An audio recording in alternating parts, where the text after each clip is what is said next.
heroes, political or otherwise? You know, who's shaped your thinking and formed who you are today? Wow.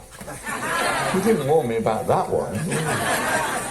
Well, lots of people, I suppose.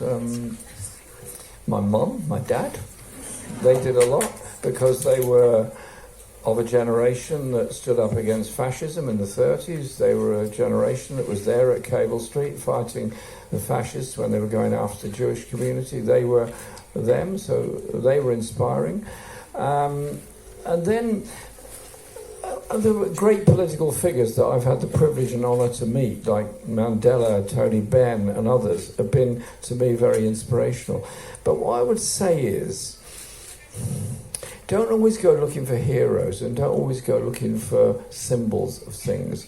Some of the wisest people you meet are not necessarily those with lots of letters after their name or those that have been to lots of universities. There's often a great deal of wisdom there with your next door neighbour, with the person that's cleaning the street or whatever else. And it's finished on this. When I was a school kid, I used to deliver papers on a Sunday, and I used to take them to the end of the round to one house where there was an old guy and his wife lived, and he was a retired farm worker, and he was then probably about 80 or well into his 80s. And I got to know him very well, and we'd often chat about things. And he lived in this tiny cottage, and he'd worked on farms, 2 or 3 farms immediately in that area all his life. In his whole life, he'd never been more than 5 miles away from his home. Never, ever. And he asked me what the town was like where I brought the papers from that morning, because he hadn't been there for 20 years. And I said, well, Ernie, his name. I said, Ernie, do you want me to take you there? He said, no, I don't want to go there.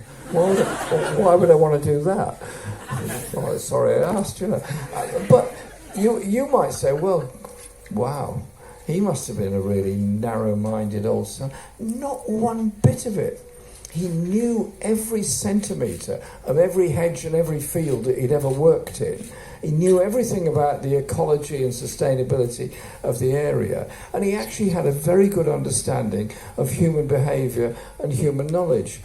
He was somebody that had left school at, I think, 12, no education whatsoever. To me, he was actually a very wise man, and he taught me a great deal. So let's not ever be too high and mighty about who we can learn from.